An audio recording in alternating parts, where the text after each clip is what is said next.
Hello, I'm reading an excerpt from a book published by Louie Byrne, who I believe could be considered the editor of the text, which he entitled Cry the Cursed Land, Ireland's Holocaust. To Mr. Hewson, Commissariat, Limerick City, winter 1845 to 1846. I saw 3 dead bodies in the street and buried them with the aid of the constabulary. 197 persons have died in the workhouse. 100 bodies have been found dead in lanes and derelict cabins half eaten by rats. A woman wandering in the streets begging for non-existent food and with a dead infant in her arms. She was unaware that it had died. Guard of the mail found a father and 3 children lying dead by the roadside. Half of the children in the workhouse are now dead.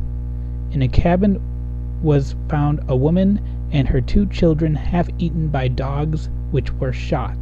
In a room in a cottage we discovered 5 corpses.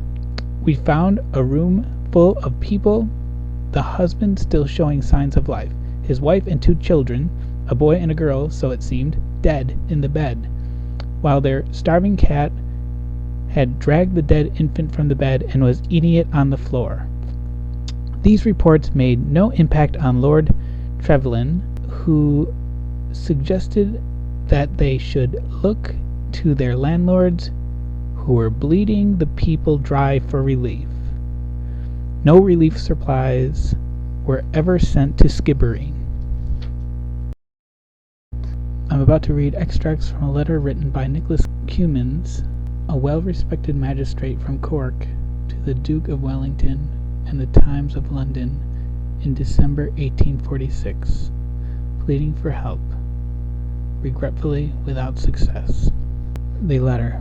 My Lord Duke, without apology or preface, I presume so far to trespass on your grace as to state to you, and by use of your illustrious name to present to the British public the following statement of what I myself have seen within the last 3 days. Having for many years been intimately connected with the westerly position of County Cork and possessing some small property there, I thought it right personally to investigate the truth of several lamentable accounts which have reached me of the appalling state of misery to which that part of the country was reduced. I accordingly went on the 15th inst. To Skibbereen, and to give the instance of one town land which I visited.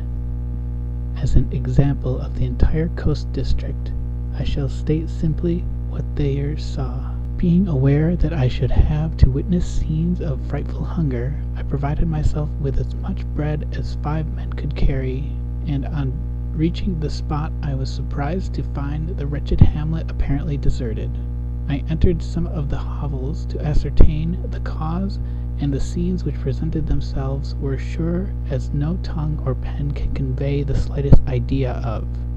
In the first, 6 famished and ghastly skeletons, to all appearances dead, were huddled in a corner of some filthy straw, their sole covering what seemed a ragged horse cloth, their wretched legs hanging about them, naked above the knees. I approached with horror, and found by a low moaning they were alive. They were in fever, 4 children, a woman, and what had once been a man. It is impossible to go through the details. Suffice it to say that in a few minutes I was surrounded by at least 200 such phantoms, such frightful spectres as no words can describe, either from famine or from fever.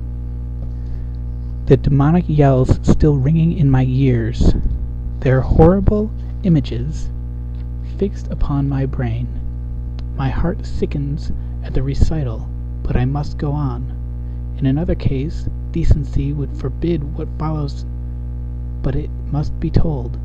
My clothes were nearly torn off in my endeavor to escape from the throngs of pestilence around, when my neckcloth was seized from behind by a grip that compelled me to turn. I found myself grasped by a woman with an infant just born in her arms. and the remains of a filthy sack across her loins, the sole covering of herself and her baby. The same morning the police opened a house on the adjoining lands, which were observed shut for many days, and 2 frozen corpses were found, lying upon the mud floor, half devoured by rats.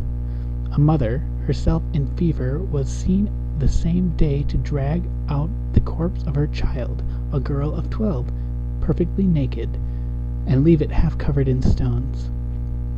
Yet in another house, within 500 yards of the cavalry station at Skibbereen, the dispensary doctor found 7 wretches lying, unable to move, under the same cloak. One had been dead many hours, but others were unable to move either themselves or the corpse. Nicholas Cummins, Magistrate, Skibbereen Report, November-December 1846. Another document from Cry the Cursed Land, Ireland's Holocaust, edited by Louie Byrne. Documented report from Elihu Burritt, an American philanthropist who visited County Cork in 1847. I saw men working on the roads. Their limbs were swollen to twice the size of their bodies. We came across a body of men, some 500 in all. They were naked and without shame and starving. They stood patiently waiting for the soup to be distributed. A doctor present, noting my shock, remarked, "In 3 to 4 weeks' time, not a single one of these will be alive. We see 50 dead bodies or more daily. Many we don't see, for they brick themselves and their families up in their cabins. There they die together with their children, ashamed to be seen by anyone."